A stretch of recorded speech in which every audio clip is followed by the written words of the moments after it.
Star Wars Hunters Season 3 is only a couple of weeks away now, and considering going into Season 2 we pretty much knew nothing about it about a day or two before, we've actually known most of what's coming in Season 3 for a few weeks already, which for Zynga's standard with this game is absolutely unheard of, but I honestly think it's such a good thing to see, and I think we need to be seeing more of it. But before I do go into this further, make sure you are subscribed to the channel to stay fully up to date with all things Star Wars Hunters. With Season 3 fast approaching, there will be plenty of content to come, so make sure you don't miss out. So being in the position we're in with Season 3 about 2 and a bit weeks away from launching, we already know that there's a Hoth map coming to the game for this season, and we already know that the new hunter for Season 3 is called Pillbush, which is an Ewok riding on a baby ATST essentially, and we know her abilities as well, and we've known them for about 2 weeks already as well, so by the time Season 3 launches we would have known all of this stuff for a month, which is pretty crazy because that was only a month after Season 2 launched, so there wasn't really a whole lot of leeway between it all. Now the reason I think this was all so early was because we did get a Nintendo Direct at the end of August, so I think all of this stuff for Star Wars Hunters was pretty much just released early so that they could have some stuff showcased at Nintendo Direct, which absolutely does make a lot of sense, and I'm very happy to see that happen because it ultimately does put a lot more eyes onto the game, which is absolutely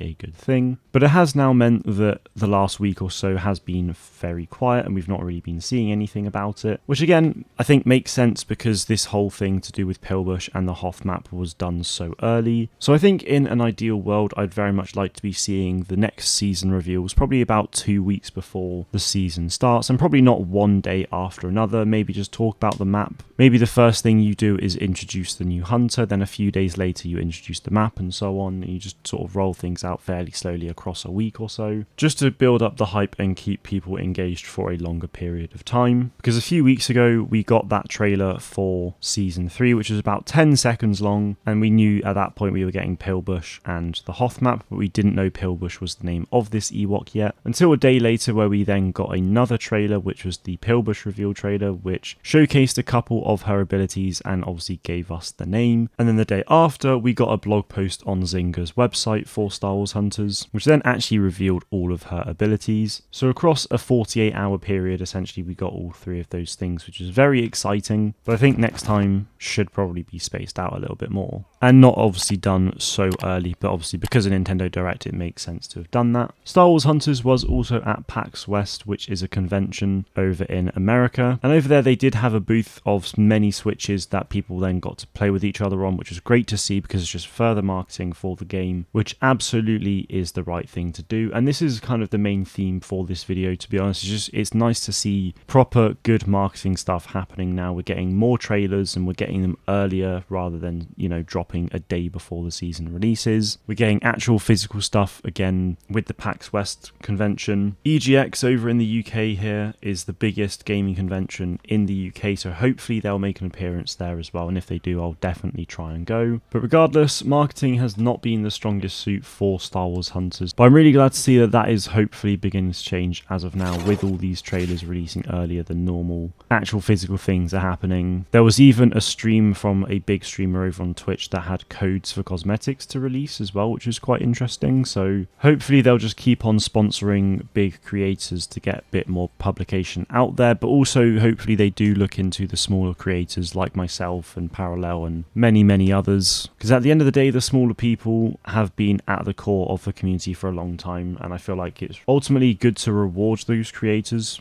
and fans of the game who've stuck by it for so long. But also if you keep your core community happy, that will ultimately help keep the game going for longer as well, I believe. But I'd say all of these things from the last couple of weeks are definitely positive signs of things to come with the game's marketing, and hopefully it will help with player numbers, because there has been a little bit of a struggle with that lately, I think, which I'm going to be talking a little bit more about into a video tomorrow. So fingers crossed it all stays on this path at the moment. It does seem pretty positive from what I can tell at the moment from from a marketing perspective. There are some issues that I think the game is facing, which could undo all of that stuff essentially. But regardless, I think quick action will solve a lot of problems that the game has. And ultimately, the marketing side of things has definitely seemed to improve now. So hopefully that carries on. A lot of work is still yet to be done, but it is just very good to see. So I just wanted to talk about that a bit today. Let me know what you think of all this stuff in the comments below. Are you excited for Season 3 or not? Thank you all very much for watching, and may the force be with you